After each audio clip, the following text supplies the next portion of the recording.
morning with our local elected officials. Steve will, he'll work with the conversation, and if there are any questions, you're either welcome to put it in the chat box, or towards the end of our time together, we can open up the microphones.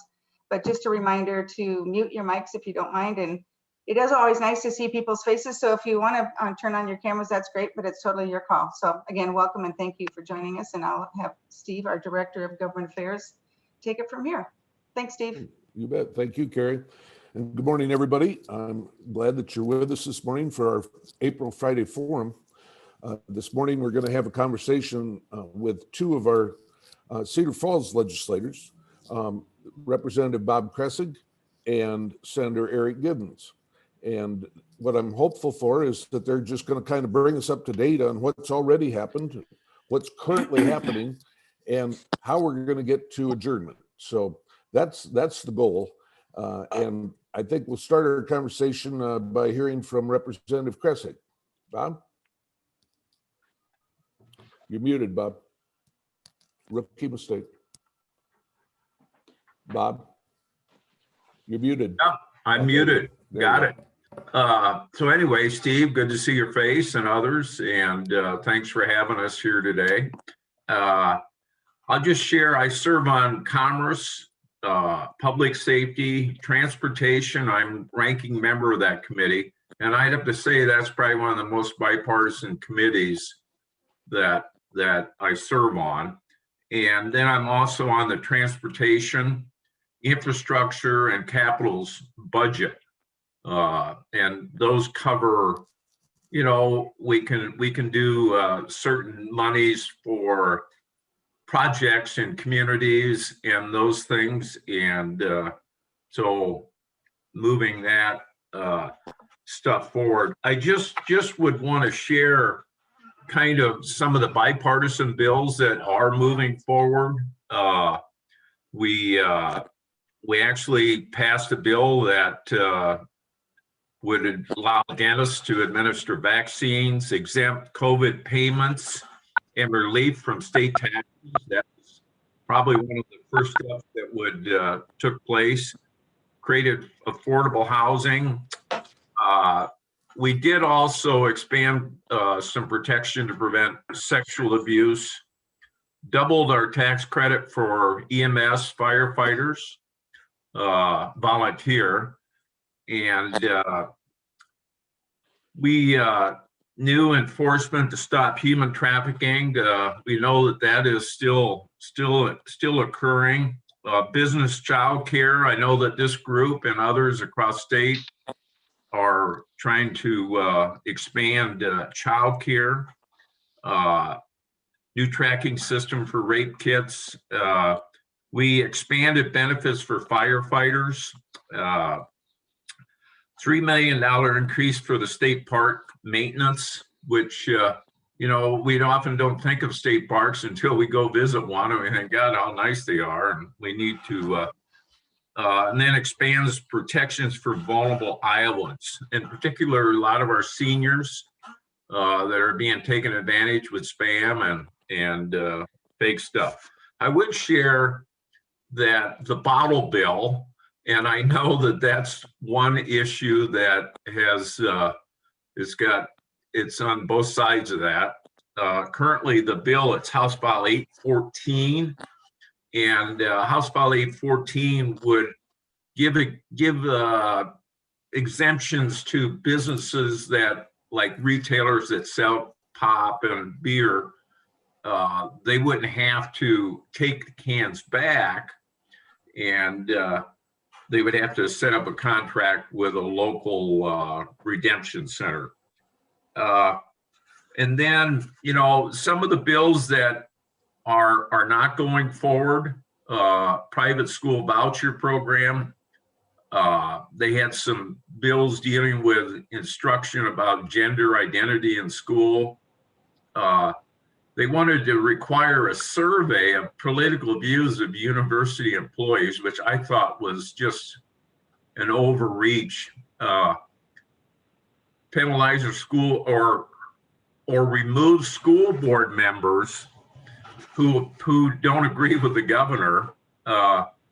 Prohibit mask requirements on college campuses, legalize conversion therapy, and ban medical care for some kids. Death penalty did not go forward. I think that's a good thing. New barriers for Iowans to get food or health. You know, we're trying to get, and Eric probably can talk about this, we're trying to get something going forward with the food banks to establish some kind of ability to not have to pay taxes, sales tax, on items that they purchase, and they could provide food for others. They wanted to eliminate tenure at Iowa State Universities. And I got to add to that, you know, the funding that's coming out of a budget for education in the House is not adding any additional monies for our 3 Regent universities. It's pretty problematic. And my piece to that is what I've seen over the years, the amount of things that they do for like the Cedar Valley, UNI, Iowa and Iowa State, it's a pretty big investment in resources within the community. And I'm sure many of us here would probably agree to that. And then they had a bill that they basically want to discourage people from getting vaccines, life-saving vaccines. So I would say that going in to the next couple of weeks, basically that's what we got left is 2 weeks of the 100-day session, 110-day session. We're going to be dealing with budgets. And from what I've seen this year with the budget committee I'm on, I didn't really get any input into what's taking place within the budget. So it'll be interesting to see how that all unfolds. And I know the last thing I just wanted to bring up was dealing with the natural gas price increases. And Eric probably wants to add some more to that too. But I have heard from several, I've gotten emails on it that are expressing concerns as to the increases that they're having to pay and the difficulties that they're dealing with. So we'll have to see what we can do. And Eric, I'm sure you probably can add more to that conversation. So that's kind of my summary of the session right now. And hopefully we can get done within the next couple of weeks. Thank you. Thank you, Bob. Good rundown.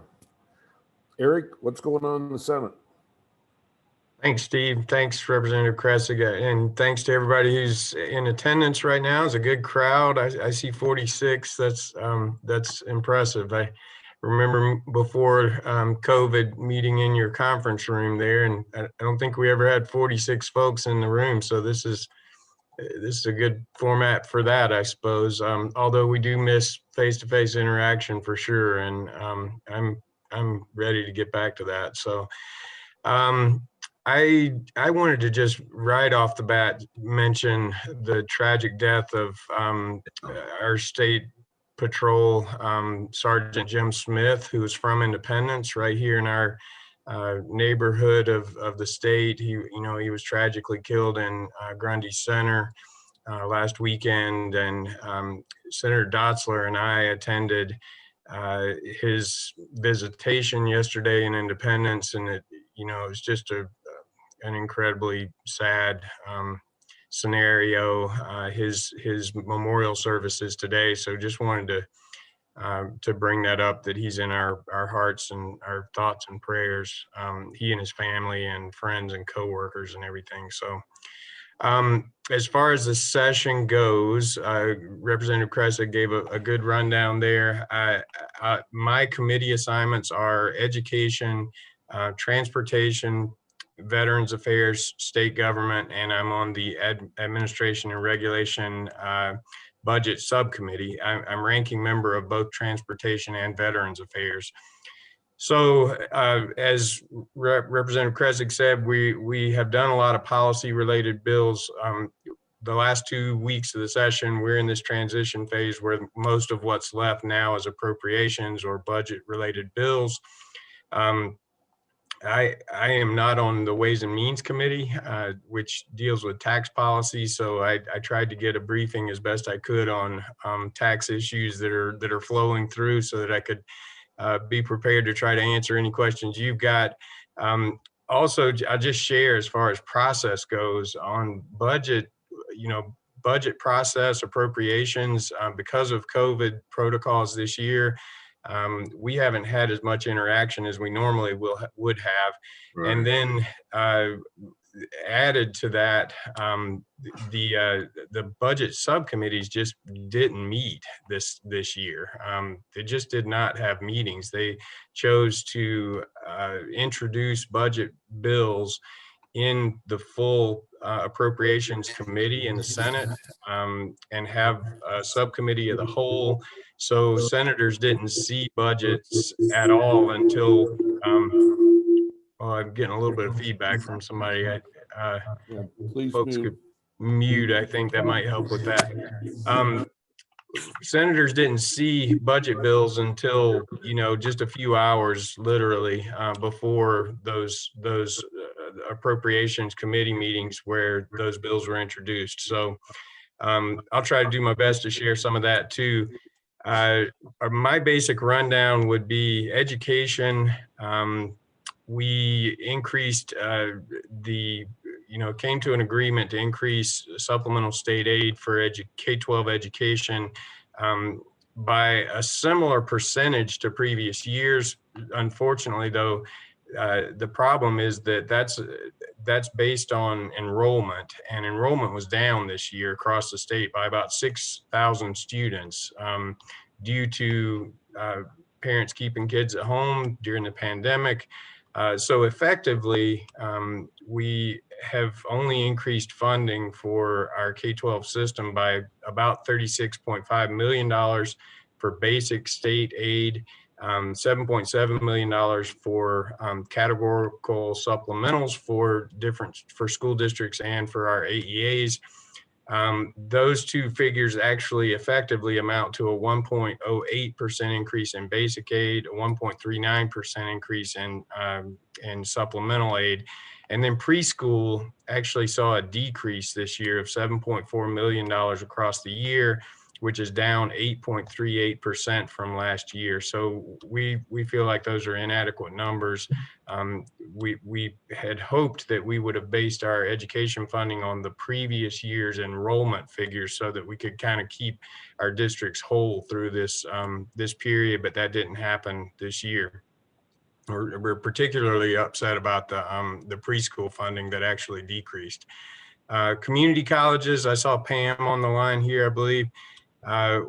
It looks like a 3% increase has been included in the budget for community colleges, so we're pleased with that. I think that was what they were asking for, plus an additional $1 million for the Iowa tuition grant. So that's a good thing. We're pleased with that.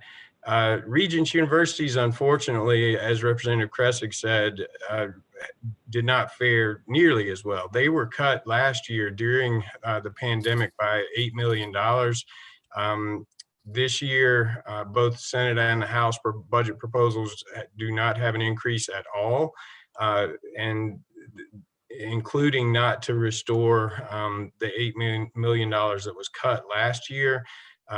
Talk specifically about UNI. UNI has asked for a $4 million increase over a series of years to try to build some competitiveness into their their budget structure, because we've had a declining enrollment issue, and we're trying to deal with that at UNI as well.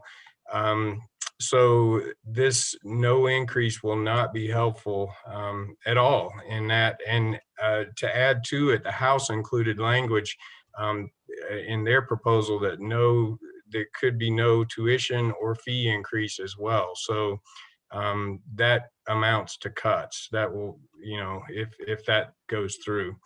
Not good. So on the workforce side of things too, related to our higher ed system, The Senate proposal included elimination of the Future Ready Iowa Skilled Workforce Grant, which I know a lot of you care about as a workforce issue. The way they wanted to phase that out is to take $400,000 from the ending balance and use that to pay off the already the scholarships in the last dollar scholarship fund that are already committed, but no new scholarships would be taken from now on. This is even an issue for the coming year because a lot of recruitment has taken place based on that last dollar scholarship. And those if this passes, those could not be awarded.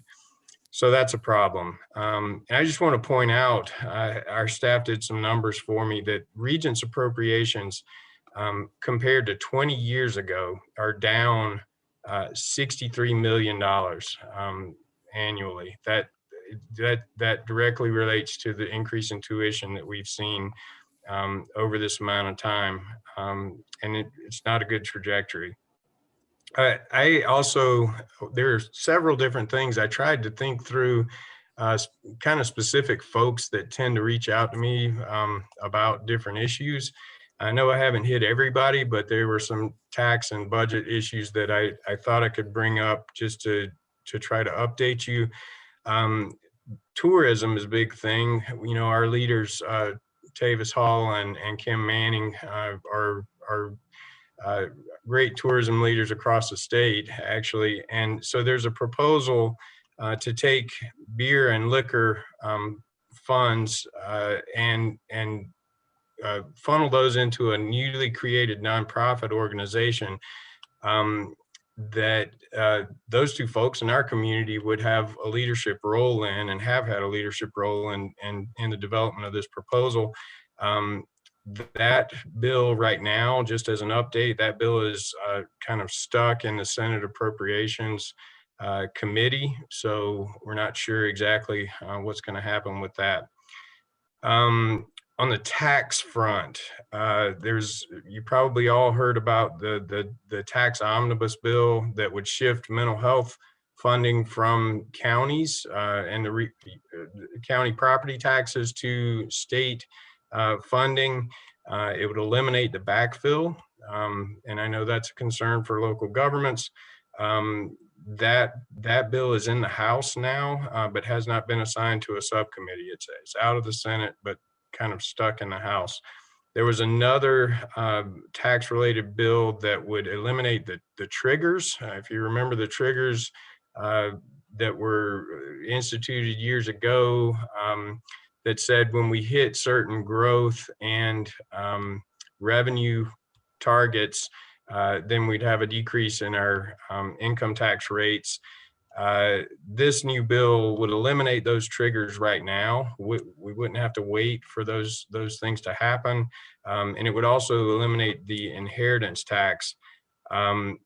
And that bill is also in the House, and there hasn't been any action on that. It came out of the Senate, but it is in the House now. Governor's affordable housing bill. NRCOG reached out to me about this affordable housing bill. Affordable housing is, an issue across the state. That bill is in both the House and Senate Ways and Means committees right now, waiting to be acted on there.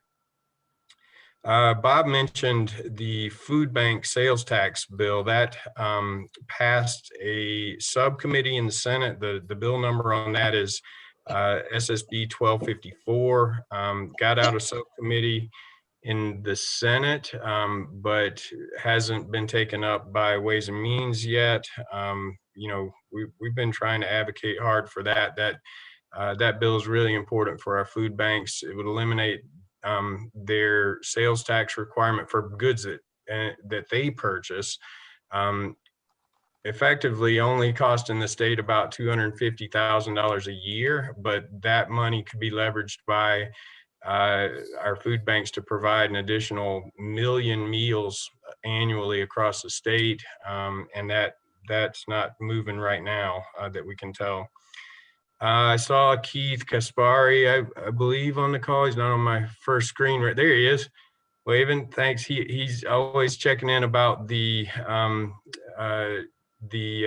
bill to eliminate sales tax on maintenance related items, I believe. So the point he makes, and it's a good one, is that aircraft are mobile and they can go to neighboring states very easily to do maintenance, and it benefits them to do it in states where they don't have to pay sales tax. And so that bill there's actually a couple of bills, I believe, that have been introduced, but doesn't look like they're moving right now. And Keith's probably already aware of that, but just wanted to provide that update.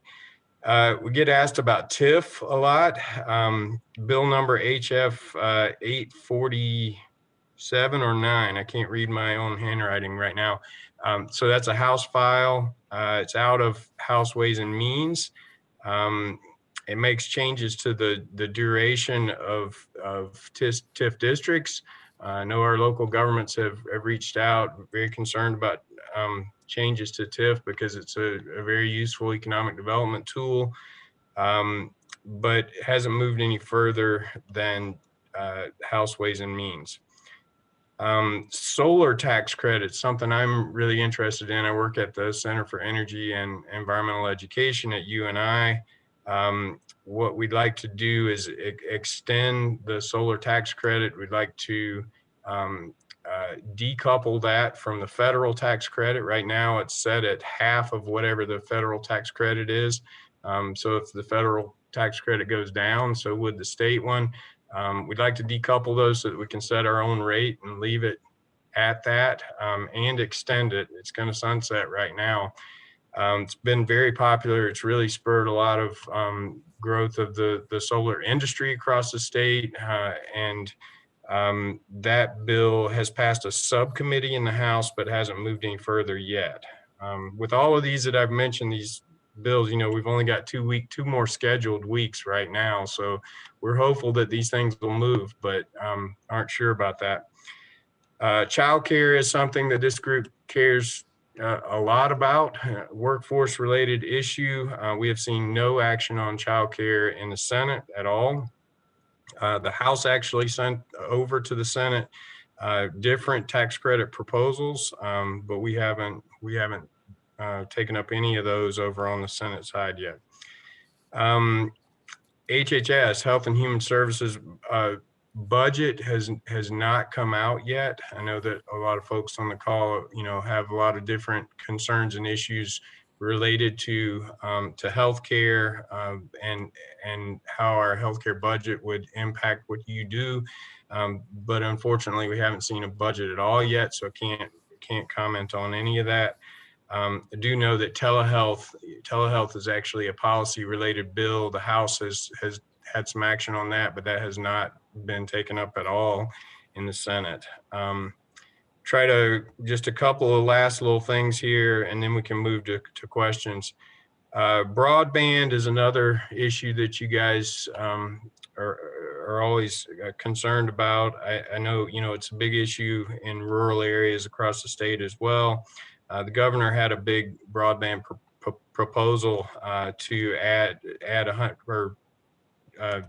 in the budget. She wanted to include $150 million a year over several years to build out a broadband system across the state in those hard to reach areas. The Senate hasn't done anything. In fact, the Senate budget proposal included a cut of $5 million from broadband grants. And the House, though, did add $100 million, not the full request that the governor made, but $100 million that's included in the administration regulation budget.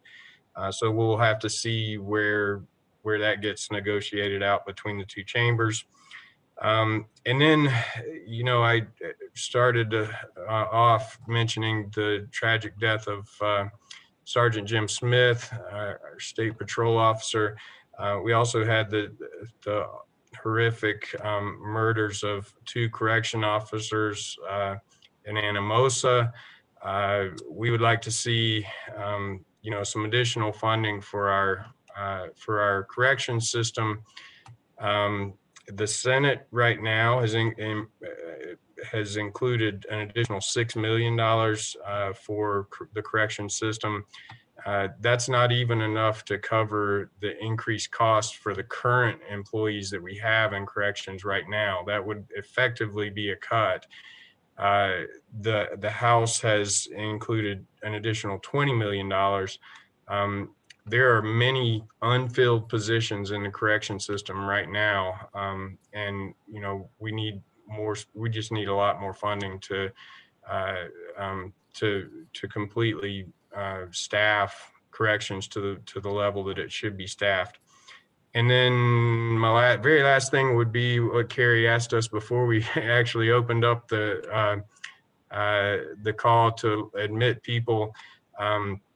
The natural gas spike, the cost of natural gas during that period that we saw the super cold temperatures down south for that period of 7 or 10 days. However long that was. I know that's affecting folks across the Cedar Valley and across the state. Particularly some of our larger businesses have big bills that are going to need to be paid off in coming months and over the next year.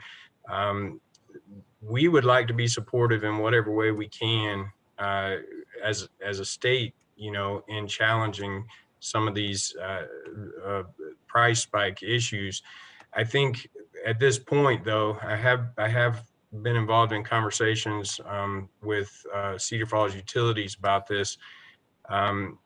It's going to require action that both the governor and the attorney general support. What would be helpful for us, I would say, is if we could receive some written information from businesses so that we can build a file and take those to both the governor's office and the attorney general and make a case for legal action, and we're happy to support our businesses in that sort of request. But I think that's what would be helpful, is if we had letters from our businesses about the impact that you're sustaining due to those cold temperatures and that price spike. So I've talked for quite a while. I see time's 8:27. Maybe we could switch over to questions if you'd like to do that. I appreciate being with you all. Thank you. I just want to quickly add on to your comment, Eric, about compiling feedback from area businesses. Grow Cedar Valley is more than willing to compile those for folks if they want to get in touch with us. And I think the question is asking the AG and the governor for the investigation into how this is being handled at the federal level. So our surrounding states have asked for an investigation and Iowa has not. So that's the request. So thank you so much for taking the lead on that. We'll certainly be willing to contribute. Absolutely. Thank you. Well, thank you, Eric. Great rundown and I appreciate your specificity. Let's put it that way. When we'll open up to everybody's questions here, but I've just got a couple of things that I want to ask first. And Bob, first to you. You were talking about the last dollar scholarships on Future Ready Iowa.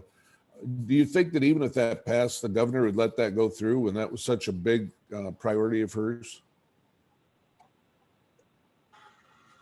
Well, my sense is, here's what I've seen during this session. The governor has come in with priorities and important things, and there's not been the same discussions that have occurred in both chambers.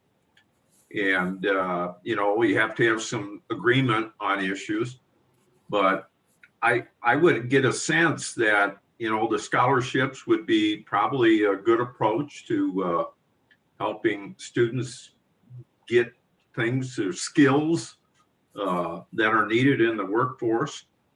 And, right now, my sense is that, as what was said, things that aren't done right now, and then we're moving into the budgets, I get a sense that there's also going to be something done with tax cuts. So I'm sure Ways and Means will, I know some of the members of our Ways and Means Committee, and that's one area that they've discussed. We do have a budget surplus in place at the state level. So I agree. Those first dollar scholarships would be a great thing to help us getting more people prepared for the workforce. I know if Senator Dosser was here, he probably could talk about it for quite some period of time. But yeah, and I'll just tell you, Steve, we're not really included in any of those discussions. That's what I've been hearing. I mean, I'd have to say this is by far the most divisive legislative session that I've experienced in my years of service at the state level. It's our ideas and thoughts on issues don't necessarily get to be included. Just to build on that, I know that there's been a lot of partisan rancor between the two parties, but actually the House and the Senate aren't getting along that well either, are they? You've got the No, history there's some real issues taking place between both chambers. In part, they want this, and if they don't get this, then you don't get this. And that's been kind of, and just recently we had a bill that would have given immunity for trucking companies if they had one of their, well, the bill did not have support in the House. Well, for some reason, one of the lobbyists told Speaker Grassley that, yes, they did have support. Grassley asked for the bill to be brought up. Majority Leader Winchell did a time certain on the floor. In other words, when it's brought up, this is how long it's going to last. They walked out and went into their caucus. Their caucus said, well, what are you doing? We don't have the support for this. And they came back, and it was not a good, it was bad. I'm just telling you. And so they had to eliminate the time certain. We went back in and ran 5-6 really non-controversial bills. And so there's some division even when their own caucuses too. So yeah. Eric, one thing that you brought up was the child care issues, and of course, as you rightly said, that's been something that's been really high on our priority list to try to help the workforce situation. The feedback that I've heard around, and probably others have too, is that part of the reason that the bills aren't moving in the Senate like they have in the House is because the House put it out as a big workforce issue. The Senate tends to see it more as a welfare issue. Would you agree with that? Is that sort of your sense, or? I hesitate to speak for Senate Republicans. I'll say that, Steve. They control the agenda, and I don't know exactly what their motivation is, but I can say that that wouldn't surprise me if it's that way. There have been some pretty strong, anti-welfare, if you want to put it that way, proposals in the Senate in recent years. Just, I've seen a couple of them, work requirement type things, that sort of stuff. We had a bill this year to prohibit local governments from requiring the acceptance of Section 8 housing vouchers, which is also kind of, viewed as a welfare type system. So I wouldn't be surprised if that's the motivation behind it, but I certainly wouldn't want to speak for my colleagues. Well done. Very political. The floor is open for questions. If anybody has questions for either of our legislator guests this morning, go ahead and unmute yourself and ask your question.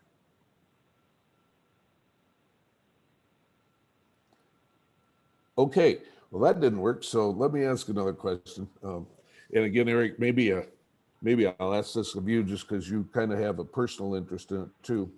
Why do you sense that your colleagues and the majority in the House seem to hate the university so much right now? That's a really good question. And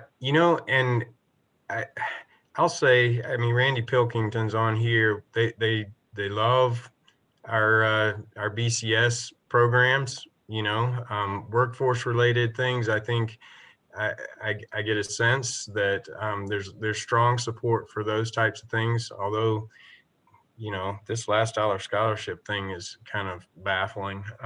But we had, and on that note, I mean, I want to thank Randy and others. Mary Brown is the UNI lobbyist who does a really great job of showing what we do at UNI and the value that it has across the state. We had one of my colleagues, Senator Jackie Smith, here a week ago Friday, and gave her a tour of UNI.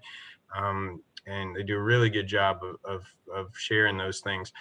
A lot of it seems to be this perception that that our universities are indoctrinating our young people with this liberal mindset. I mean, if I really, wanted to kind of break it down to that, I think that's the thing. So what I see is that if you could, separate the business college and, our BCS programs and everything that's going on in the technology department, at UNI from the rest of it, they'd be supportive of that part of everything, but it's all the other stuff that's going on in the other colleges that are upsetting to these folks. And so all the, the bills that we've seen to remove tenure and eliminate, training that includes any quote unquote divisive concepts, and so forth, anti-LGBTQ legislation, the list goes on and on. I think that at the root of it is this perception that our universities are indoctrinating young people with a liberal mindset. Right, or I'm not sure if I'm right about that, but that's just kind of what I've gathered and guessed. And so I don't know what else to attribute it to. Bob, do you have any insights that you'd share? Yeah, I can just add to that. In my years of service down there, I've interacted with the university here in Cedar Falls and really established some really close relationships. And I don't think that occurred just because I was a Democrat. It was that I listened and wanted to take their ideas to Des Moines. What I'm seeing today is, they see certain issues that are occurring in our country, in the United States, views, issues, ideas. And they're saying all those are occurring because of the liberal minds at the universities. And they object to them. I mean, I sat in debates down there and I'm just trying to, here. And one of the things that I have suggested to lawmakers, if you want to know what it's like to be a teacher, whether it's K-12 or at the university, go visit them, go see the classroom. You will see that not everybody agrees with what they say. And students walk out of there, it's almost like they're being indoctrinated to a mindset or a plan, and then they just walk out of there with it. That isn't how it works. Sure, I grew up in a Democratic household. My parents were both Democrats. I just grew up in that world and became a Democrat, and I'm still a Democrat, but I wasn't indoctrinated in anything. And I worked with tons of people that had opposing views on issues, and you would sit and hear and listen. I mean, that's kind of what I do today. So, and I'll just say that if you look at our universities today, what they're doing for our communities, how they're moving people forward, becoming educated, getting jobs, establishing their lives. You know, I hate to see this world without them. I think it would be far worse. So now when a topic comes up in Des Moines and staff at UNI, they can't reach out to me as a staff person at UNI. They have to do it completely separate of it because of fear. I know that some folks sent emails to legislators, and they just went off on it. And so to me, it's frustrating. I think our universities do a good job. They're a valued resource. And, you know, one of the other areas that I think is overlooked with our universities is the economic impact they provide to communities. It's really pretty significant, and they're a valued resource, and I want to support them. Funding is a key. I remember door knocking one year, and a guy was saying, what the heck are you always giving all this money to the universities? And he kind of went off, and I said, well, sir, why don't we close the school? And he looked at me and said, close the school? Can we do that? I said, sure, we'll get it done. And then when your property values drop in the tank because the university's gone, don't come to me and complain. And then he just kind of looked at me and said, you know, I hadn't really thought of it that way. They're a great resource. They do good things. Yep. I had just, not to belabor this point too much longer, but can I add just a couple of things? I attended the last call when you had Senator Craig Johnson on, and one of the issues that your members brought up and was very concerned about was this bill that came through the Senate to punish the big tech companies for their perceived censorship, you know, of conservative ideas. I mean, that's what it was all about. These things are related, you know, what you're talking about, this punishment of our Regents Universities, punishment of the big tech companies, they're related. And, you know, I just think it's taken us backwards. It's really bad for the economy. It's, you know, I'm not sure how we're going to continue to grow the state if we pursue policies like this. Bob's right. The economic engine that our Regents Universities are for the state, all the great things that Randy's shop does, BCS programs at UNI, but also all of the research and development that our research universities, University of Iowa and Iowa State University do. I mean, it's billions of dollars of economic impact, and if we can't continue to attract the talent that we need to do that research at our universities, then we're going to lose a lot of that activity. I'm just concerned about Iowa, the perception of Iowa as an unwelcoming state. Honestly, I think that we need to be doing things that will be attractive to young, talented people to want to come and locate and work in this state. And I think that these policies that we're seeing are doing the opposite. And that really concerns me. I have one child, he's a 10th grader at Cedar Falls High School right now. He even picks up on some of this stuff, and you know, he's weighing where he wants to go to college, and Iowa's not looking all that attractive to him right now, you know, frankly, and that concerns me. I want him to stay here. I want all our young people to be here, supporting this economy and helping it grow. And I think we're headed in the wrong direction. So I just wanted to add that. Right. Thank you. Yeah, good thoughts. I was going to ask you actually about that big tech bill. Is that still alive, or has that finally been shelved, get the damage done, and then, you know, put it away, or where are we at It's in the House, right? It's over in the House, and Okay. I mean, I think that bill was all bluster in the Senate. It was an opportunity for, some of our senators to have a stage that probably was caught on TV and shared nationally, and I can't imagine the House taking that bill up. Good. Again, I'll ask you all, if any of you have questions, please go ahead. Ask them now.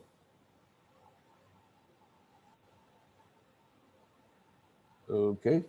If there aren't any more questions, if I could just add one more Sure, thing, go and it's right an ahead. area that I have been working on for a few years, and it's mental health. What we're seeing occurring within our K-12 schools, our universities, our workforce, many of our senior citizens that have gone through this pandemic, dealing with, isolation and not being able to get out and do kind of normal things, it is causing some mental health issues. And what we're seeing at the state, we're seeing increases of suicide occurring here in the state. We don't necessarily hear much from that. And what I'm suggesting is that, we passed a bill a couple of years ago that basically created this process, this infrastructure for mental health. Well, we passed it, but we didn't fund it. And so the whole approach to getting access to mental health is, number one, is critical care access. And I'll just tell you today, and I visited the emergency rooms. They have rooms in there that are secure and locked. In other words, there's no window, there's a door locked, and that's for mental health services.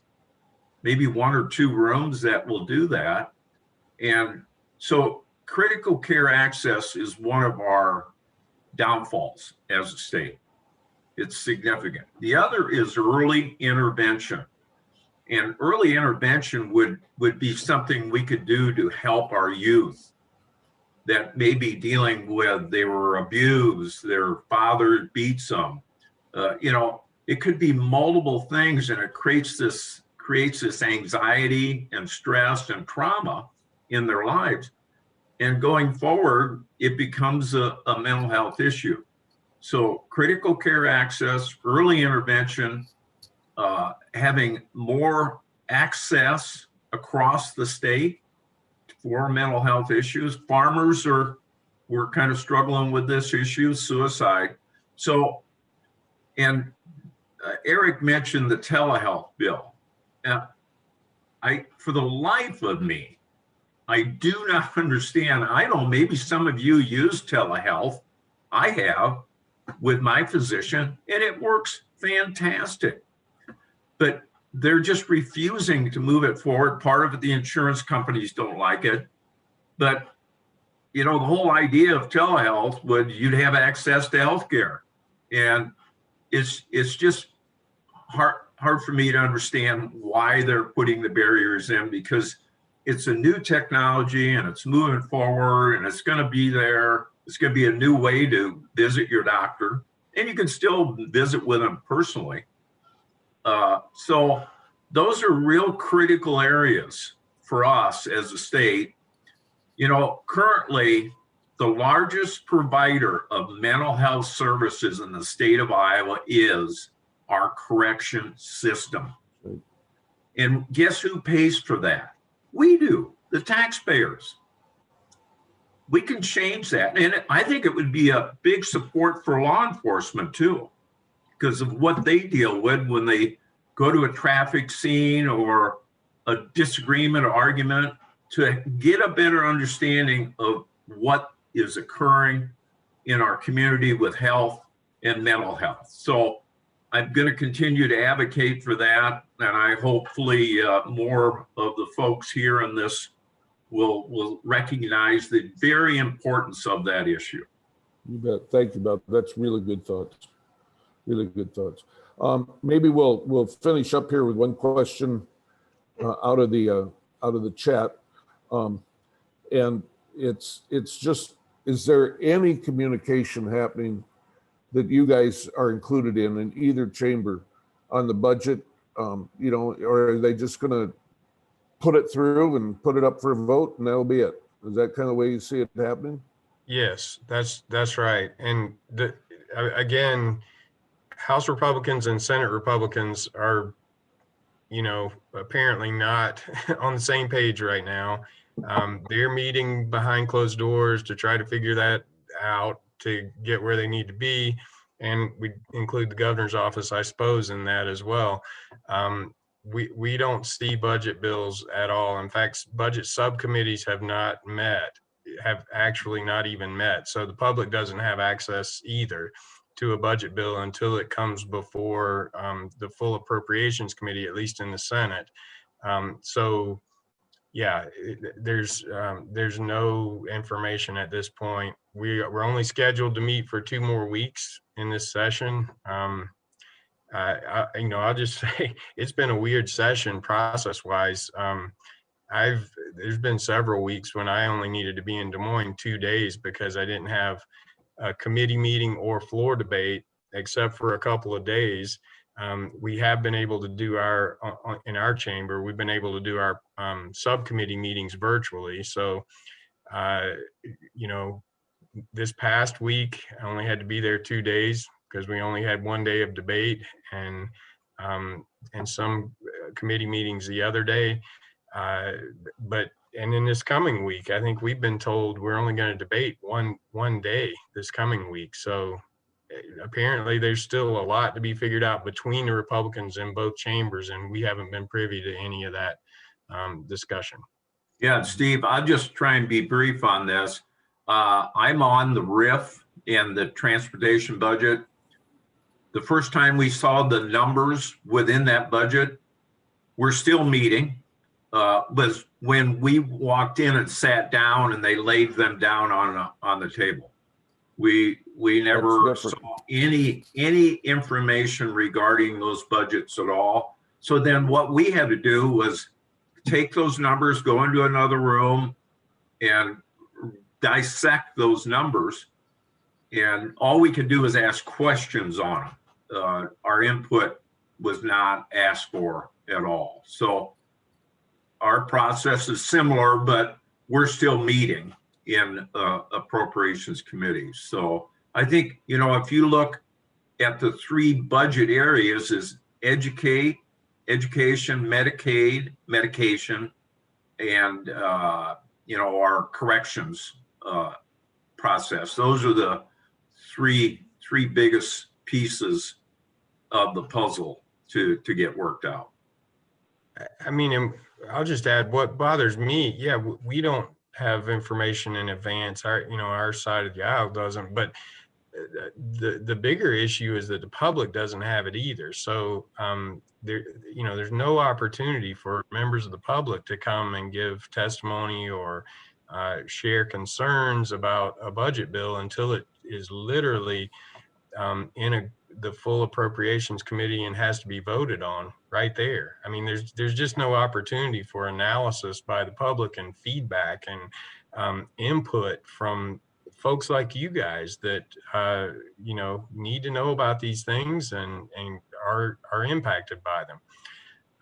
So that's what concerns me, is the lack of opportunity for public engagement and input into this process. It has definitely been a weird year, and these sorts of, the rancor between the 2 chambers, and particularly between the 2 majorities, is not helping it at all. But I tell you what, I think with those comments we're going to close. So I want to thank you, Senator Giddens and Representative Kressig, for being with us this morning. Lots of great information. Really appreciate your viewpoints, and really happy that you were able to join us. So thank you very much. And we all give you the air clap and all that stuff. Yeah. One thing that I want to share with everybody before we leave, our next Friday forum will be May 14th. second Friday like we're supposed to be.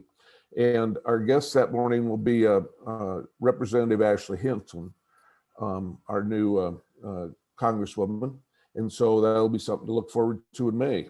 And with that, I'll turn it back over to you, Carrie. Thank you. I just thank you, Steve. Thank you, Bob and Eric and everybody for joining us. This is always good information. And as Eric noted, we have a bigger reach now that we're doing this virtually. And this may be one of our outreach methods that we continue to do virtually, since we're including so many more people. Many other things we're going to go back to face-to-face with our networking. But you can probably assume that Friday forums moving forward will continue to be virtual. So